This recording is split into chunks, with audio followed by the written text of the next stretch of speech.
Você pensa que conhece o Coliseu, mas o que os livros de história nunca te contaram é que o espetáculo mais fascinante não acontecia na arena. Acontecia embaixo dela. Hoje vamos descer onde a luz não chega. Roma, ano 80 depois de Cristo. O maior anfiteatro já construído pela mão humana acabou de abrir suas portas. 50.000 pessoas tomam seus lugares em menos de 10 minutos, guiadas por um sistema de entradas numeradas tão eficiente que envergonharia qualquer estádio moderno. O sol bate no mármore branco polido. As estátuas de bronze dourado faíscam nos arcos. A multidão ferve.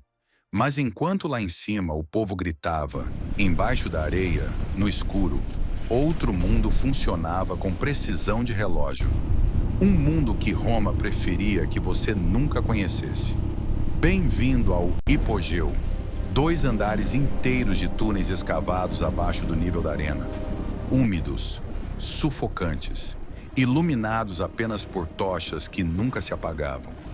O cheiro era uma mistura de palha molhada, metal e algo que nenhum perfume conseguia disfarçar completamente.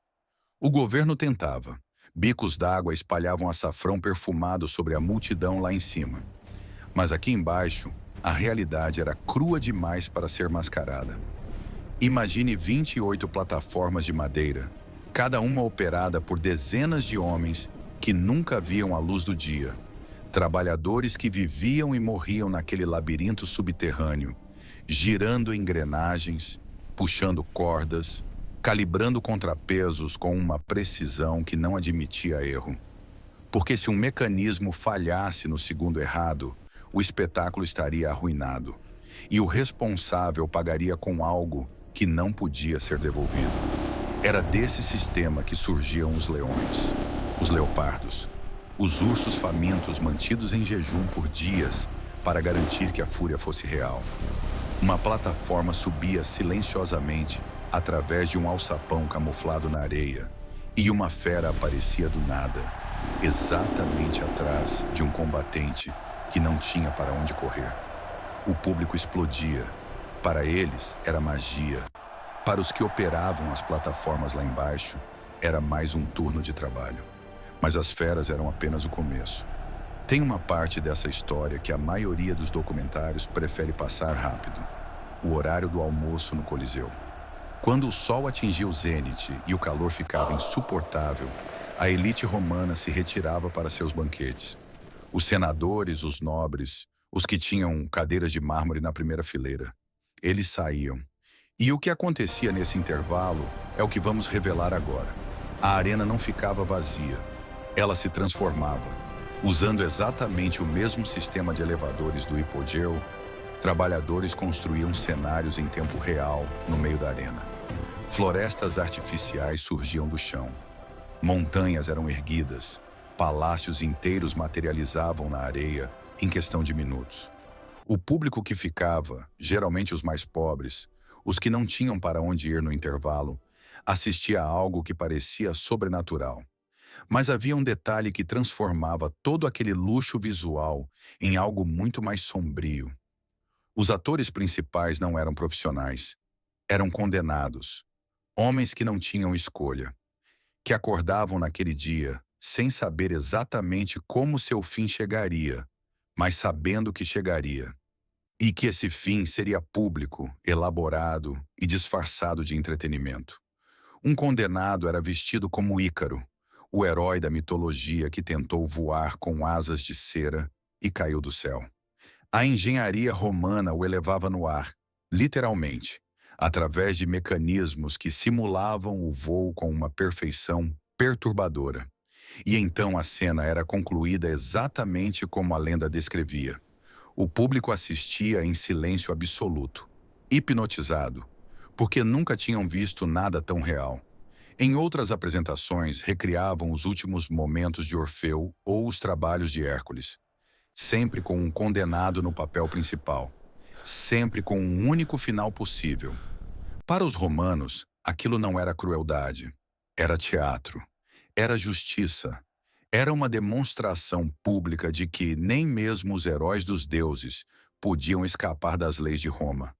A mitologia transformada em ferramenta de controle, embalada num espetáculo que ninguém esquecia. E enquanto tudo isso acontecia, o hipogeu precisava ser limpo para o próximo ato. Canais de lavagem subterrâneos percorriam toda a extensão do labirinto. Sistemas de escoamento que permitiam que, entre um espetáculo e outro, a arena estivesse impecável. A eficiência romana era implacável. Não havia espaço para o caos. Cada minuto tinha uma função. Cada função tinha um responsável. E cada responsável sabia exatamente o que acontecia com quem falhava. Mas havia um corredor naquele labirinto que era diferente de tudo. No meio do caos úmido e escuro do hipogeu, existia uma passagem decorada com gesso pintado. Colunas, detalhes em estuque, iluminação que não era de tocha, mas de lamparinas de azeite, mais suaves, mais controladas. Era o corredor exclusivo do imperador. Ele podia entrar e sair da arena sem jamais cruzar com a multidão, sem se misturar com o cheiro, com o barulho, com o caos. Enquanto milhares esperavam horas para ocupar seus lugares, o homem mais poderoso de Roma deslizava por baixo de seus pés sem que ninguém soubesse. Poder absoluto também significava invisibilidade quando conveniente. E então chegava um momento que parava tudo. O silêncio que valia mais do que qualquer rugido. Um combatente caído na areia. O adversário de pé, esperando. 50.000 pares de olhos virando para o mesmo ponto. O camarote imperial. Um homem sentado, imóvel, com o destino de outro ser humano preso entre o polegar e o punho fechado. Polegar estendido, a lâmina agia. Polegar recolhido dentro do punho, o perdão era concedido. Um gesto de um único dedo. Uma vida que continuava ou terminava ali, na areia, diante de mais pessoas do que a maioria dos seres humanos jamais veria reunidas num único lugar. Esse era o teatro real do Coliseu, não o mármore, não as estátuas, não os efeitos especiais da engenharia romana. Era esse momento de silêncio antes do gesto que revelava o que aquele lugar realmente era: um espelho. Na frente, os senadores em assentos de mármore. No topo, nos setores mais altos e perigosos, os marginalizados, os que a sociedade preferia manter à distância, mas não podia ignorar. Cada metro de altitude naquelas arquibancadas correspondia a um degrau para baixo na hierarquia de Roma. Até para assistir ao espetáculo, sua vida tinha um lugar pré-determinado. E no subsolo, invisíveis para todos, os que faziam o impossível acontecer, sem jamais receber crédito por isso. O Coliseu funcionou por quase 500 anos. Gerações inteiras nasceram, viveram e morreram conhecendo apenas um mundo onde aquele anfiteatro existia como o centro de tudo. E então, lentamente, algo mudou. Não foi um exército, não foi uma catástrofe, foi o silêncio gradual de um público que foi parando de aparecer. Novos valores chegaram. O que antes era celebrado passou a ser questionado. E no ano de 523, o último espetáculo foi registrado. Depois disso, as portas fecharam. As tochas do hipogeu se apagaram uma a uma. As feras foram embora. Os mecanismos pararam. E o maior anfiteatro do mundo ficou quieto pela primeira vez em quase meio milênio. O que viria depois seria quase tão perturbador quanto o que aconteceu dentro dele. Mas essa é uma história para outro mergulho. O que sabemos hoje é que embaixo de cada pedra que você vê, embaixo de cada arco e cada corredor, existe uma camada de história que o tempo tentou enterrar. Trabalhadores sem nome. Condenados que viraram personagens de mito por um único dia. Animais trazidos de continentes distantes para morrer num palco de areia. E um sistema tão eficiente, tão frio, tão preciso, que funcionou por séculos sem nunca parar. O rugido acabou, mas o eco não. Se você chegou até aqui, valeu cada segundo. Deixa o like, se inscreve no canal e me conta nos comentários.